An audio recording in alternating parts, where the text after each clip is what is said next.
श्री गुरु महाराज की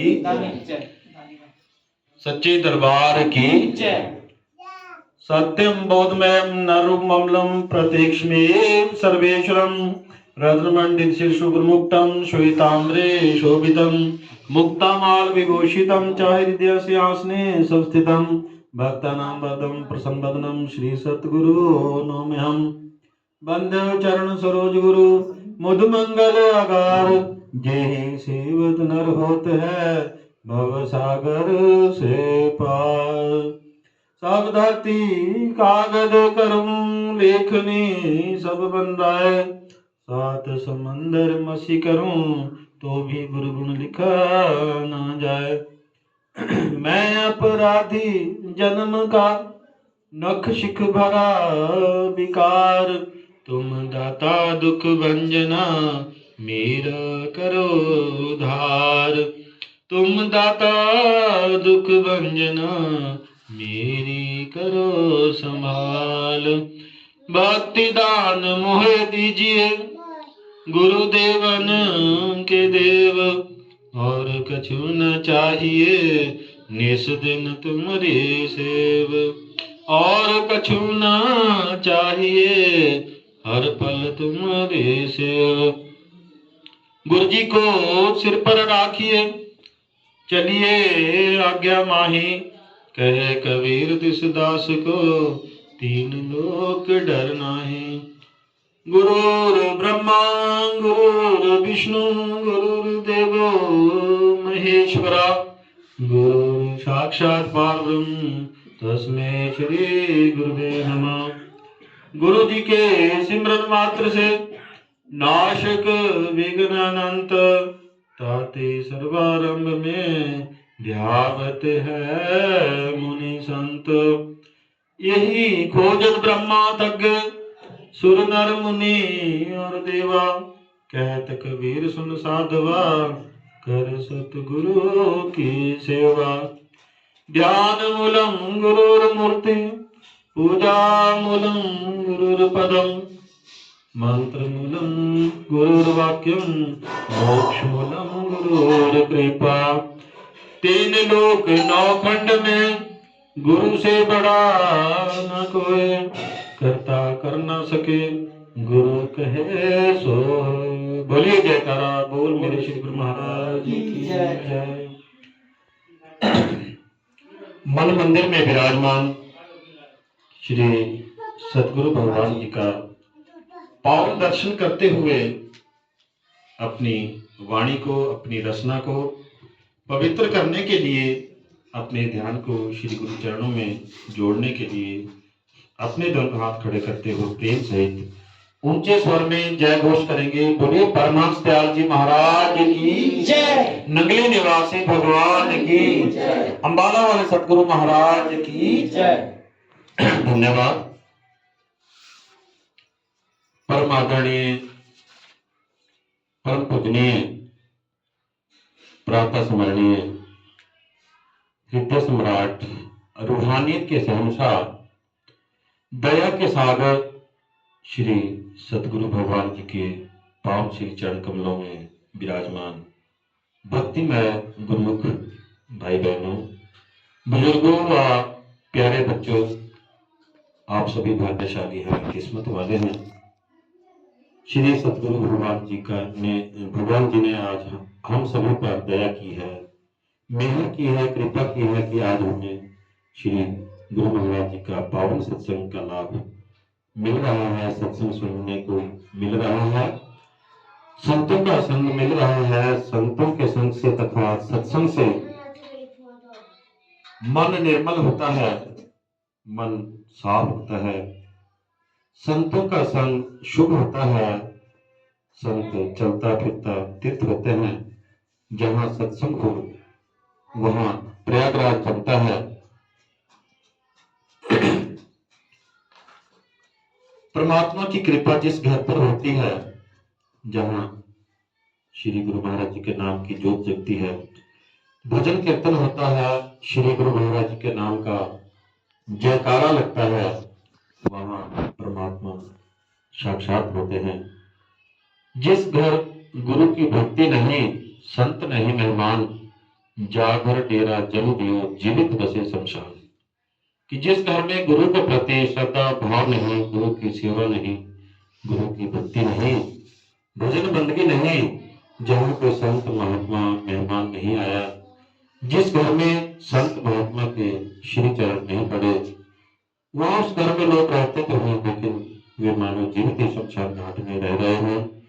संतों के चरण पड़ने से घर पवित्र हो जाता है, बुरी शक्तियों का नाश हो जाता है और उस घर में गुरु महाराज का वास हो जाता है। तो आज की बड़ी शुभ घड़ियां हैं। सत्संग में आने से पुण्य प्राप्त होता है, पुण्य मिलता है। संत मिलन को जाइए तज माया बिना, जिते जिते पग धरो 100 यज्ञ समान। कि एक एक कदम का 100 अश्वमेध यज्ञ का पुण्य मिलता है। परंतु मन में अहंकार नहीं होना चाहिए। धन का, बल, विद्या, रूप, रंग, जाति, गाड़ी, बंगला, बैंक बैलेंस, इन सब का मन में अभिमान ना हो, घमंड ना हो।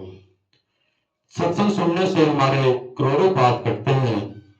एक घड़ी, आधी घड़ी, आधी से बुनियाद, तुलसी संगत साध की कटी कोटि अपराध। सत्संग सुनने से चाहे हम 6 मिनट में सही, एक घड़ी जो है 24 मिनट की है, आधी घड़ी 12 मिनट की और आधी से पुनाद 6 मिनट की। 6 मिनट ही हम सत्संग सुने तो इससे हमारे कोटि अपराध कटे जाते हैं, करोड़ों अपराध माफ हो जाते हैं।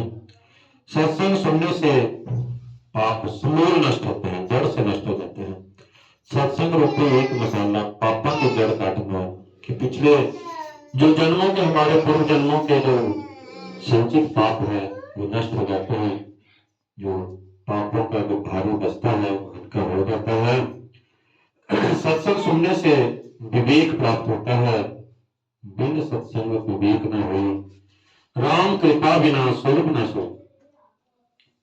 सत्संग हमारे प्रारब्ध में नहीं होता, परमात्मा कृपा करे तभी सत्संग मिलता है। कृपा कृपा हो जिस पार ब्रह्म हो साधु संग, जीवन में बढ़ाई त्यंत हर्षायन। कि जो सत्संग है वो परमात्मा की कृपा से ही प्राप्त होता है। और जैसे जैसे जितना हम सत्संग सुनते जाते हैं, परमात्मा से प्रेम बढ़ता जाता है और भक्ति का जो रंग है हमारे ऊपर चढ़ता जाता है। संत समागम हरि कथा, तुलसी दुर्लभ दे, सुत धरा लक्ष्मी, तो पापी के घर में हो। कि संत समागम और सत्संग ये दोनों मिलना बड़ा दुर्लभ है, बहुत कठिन है। ये बड़ी सुलक्षणीय घड़ियां हैं आज की। तुलसी दास जी ने कहा है, तुलसी संगत साध की साई आओ याद। यही घड़ी सुलक्षणीय, बाकी घड़ी बर्बाद। कि आज की बड़ी शुभ घड़ियां हैं, कि हमें परमात्मा का स्मरण हो रहा है, हमारी जो हाजिरी है वो परमात्मा के दरबार में लग रही है। तो आज का जो सत्संग मैं शुरू करता हूँ कि गुरु की जरूरत क्यों पड़ती है या गुरु धारण करना क्यों जरूरी है। गुरु बिन भव निध तरे न कोई, जो बिरंची शंकर संग हो। कि गुरु के बिना कोई भी भरोसा कर नहीं कर सकता, चाहे वह ब्रह्मा जी और शंकर जी के समान ही क्यों ना हो जाए। ज्ञान के लिए गुरु की जरूरत पड़ती है। गुरु बिन ज्ञान न उपजे, गुरु बिन मिले ना मोक्ष, गुरु बिन सीखना सत्य को, गुरु बिन मिटे ना दोष। कि प्रत्येक स्थिति में गुरु की स्थिति महत्वपूर्ण है, चाहे वो भौतिक हो चाहे आध्यात्मिक। आध्यात्मिक जगत में, आध्यात्मिक जगत का ये आश्चर्य है कि आध्यात्म को गुरु की कृपा के बिना नहीं जाना जा सकता, जबकि मोक्ष तो बहुत दूर का विषय है। मुक्ति भी गुरु के बिना नहीं मिलते। जो भी पाप कर्म हमारे जीवन में है या दोष हमारे जीवन में है, वो सब गुरु की कृपा से ही नष्ट हो सकते हैं। गुरु समान दाता नहीं, यह जग सीख समान। 3 लोक की संपदा, सो गुरु तिन्हीं दान। गुरु प्यारे सासंग जी, आध्यात्मिक जगत की ये सच्चाई है कि अध्यात्म को गुरु की संगत में बैठ या समस्त वेद पुराण शास्त्र आदि को पढ़कर भी नहीं जाना जा सकता। ये करने का मार्ग है। गुरु से सच्चा नाम प्रकट करने की युक्ति हासिल करके निरंतर सिमरन करके बिना कोई नाका किए भजन बंदगी करके गुरु की आज्ञा में रहकर ही अनुभव द्वारा आध्यात्म को जाना जा सकता है। आध्यात्मिक ज्ञान को ही तीनों लोगों की संपत्ति कहा गया है और यही सत्य है, क्योंकि आध्यात्मिक मार्ग पर चलते हुए जीवन में ऐसे ऐसे प्रलोभन दिए जाते हैं, लालच दिए जाते हैं, ताकि किसी भी तरह से वह भक्त, वो सेवक, वो संत जो है पथभ्रष्ट हो। लेकिन जो भी सेवक अनुभव से ये जान जाता है कि आवश्यकता से अधिक सभी साधन दुख देने वाले हैं, तब वह बुद्धि और विवेक से धर्म व अधर्म के अंतर को जानकर सत्य की अनुभूति करता है।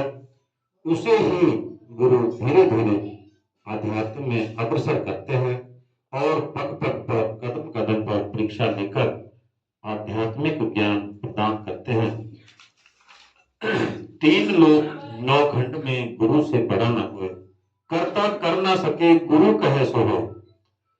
कि स्वर्ग लोक, मृत्यु लोक, पाताल लोक, नौ संपत्तियों व समस्त देवी देवताओं में भी गुरु के समान कोई नहीं है। जबकि ये भी सत्य है कि गुरु ही कारक है। जिस प्रकार मकान का निर्माण तो मजदूर करते हैं, परंतु धरती के उस टुकड़े के स्वामी की आज्ञा के अनुसार ही करते हैं। जीना थोड़ा ही भला, हरि का सुमिरन होए, लाख वर्ष का जीवना लेखे धरे न कोई। सासंग जी, जीवन का सिर्फ वही क्षण उपयोगी है जिस क्षण हमने शुद्ध भाव से, सच्चे मन से ईश्वर को याद किया है। सारा जीवन यदि हमने विषय विकारों तथा भौतिक पदार्थों को इकट्ठा करने में लगा दिया तो ये किसी लेखे में नहीं आएगा। ऐसे जीवन का कोई उपयोग नहीं होता। जाकी पूंजी श्वास है, छिन आवे छिन जाए, साधु ऐसा चाहिए रहे नाम लगा। कि शरीर में जब तक सांस है ये शरीर जीवित है, सांसें पूर्ण होने पर प्राण निकल जाते हैं और ये शरीर जो है निर्जीव हो जाता है, शरीर मुर्दा हो जाता है। कहने का तात्पर्य यह है कि जब सेवक अपना तन मन धन गुरु को समर्पित कर देता है तो उसके पास सिर्फ सांसें ही उसकी पूंजी होती है और वह सेवक अपनी श्वासों की पूंजी का सदुपयोग करता है, हरि भक्ति करता है। क्योंकि सांसें तो धीरे धीरे घटती जाती है, परंतु हरि सुमिरन करके जो नाम की कमाई, नाम की पूंजी इकट्ठी कर रहा है, वही ही उसकी आत्मा के साथ रह जाती है। ऐसे महंगे मोल का एक सांस जो जाए, 14 लोक ना पट पड़े कहो भूल। सासंग जी, हमारे जीवन की प्रत्येक सांस मूल्य है, क्योंकि पता नहीं कब सांसें पूर्ण हो जाए और इसलिए नष्ट हो जाए। क्योंकि भक्ति मन से व शुद्ध भाव से होती है और प्रत्येक सांस ही जीवन है। अतः प्रत्येक सांस का सदुपयोग करते हुए हरि सुमिरन करना चाहिए। बोलिए जयकारा बोल मेरे श्री महाराज की, सच्चे दरबार की।